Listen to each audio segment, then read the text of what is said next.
Trying to sneak a peek Saturday like that guy isn't gonna work out. That concession stand is gonna be closed and this front gate will remain locked. But what about a middle school? What about an elementary school? It's called a sleeping porch. Socially distant confessions.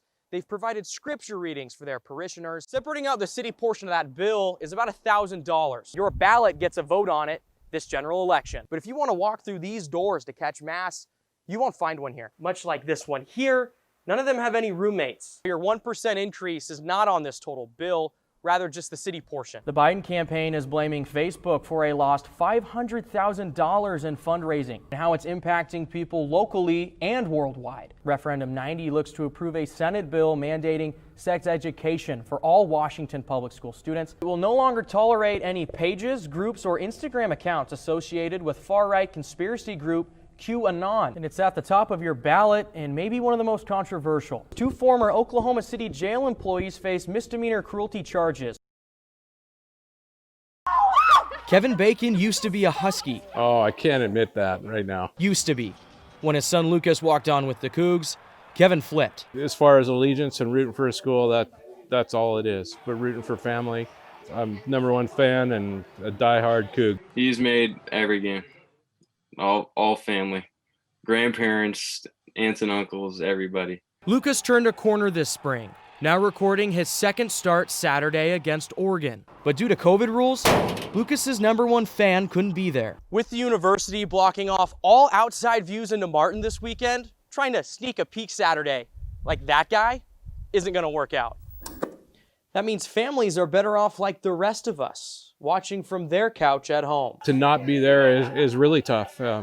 I think that, watching in person, and now it's try to support them and, text messages or calls. You're looking at their cardboard cutouts and it's just pretty different. Regardless, Kevin's days as a Coug almost ended.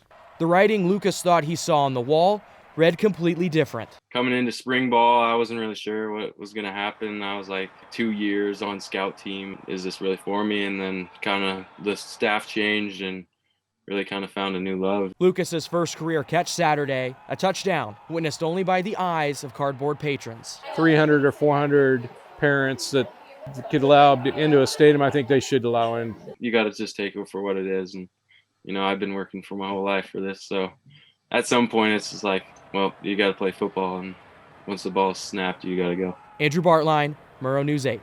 Becoming a father changed Evan Kuhn's life. Bye. Okay, bye-bye. Everything now is for his son. He's grown up. He's 2, so he's at that age where he's talking and all that. A first-time voter, the father of a 2-year-old has some thinking to do. Now, we'd all expect to see a sexual education curriculum here at a high school, but what about a middle school? What about an elementary school? A state Senate bill proposed that all public school students in the state have some form of a sex ed curriculum young as kindergarten, and your ballot gets a vote on it this general election. Seems like they're kind of pushing it. They may be giving out a little more information than they should. The Approve 90 campaign says curriculum is age appropriate, K through 3, subject to social and emotional learning. Parents can review the materials and opt out. If that's what they really wanted this to be about, they would have mandated Aaron's Law, but they didn't. Where comprehensive sex ed is taught, kids prolong having sex, so it's safer. Some schools across the state say it takes power away from local districts. Meta North Spokane says the unfunded mandate puts them further behind the books. We're not against sex ed, but we're against comprehensive sex ed being forced into our schools. Instead of fighting against this really important area of education for our students, let's work on making better curriculum. This November, Evan can only vote what he thinks is best for his son. Andrew Baertlein, Murrow News 8. Pullman pays a lot in taxes. And Connolly Roden, he knows it all too well. I am already on the edge with property taxes in Pullman. To keep pace with inflation and lost funds, the city council is looking to increase property taxes by 1%. The country and everyone is being asked to cut back on personal expenses. That should also happen at the city level. The estimated total tax bill on a $300,000 property is represented here. It's about $4,500. That includes your state, your county, school district, and more. Separating out the city portion of that bill is about $1,000. Now your 1% increase is not on this total bill, rather just the city portion. So the impact for a $300,000 property comes out to just $10 a year.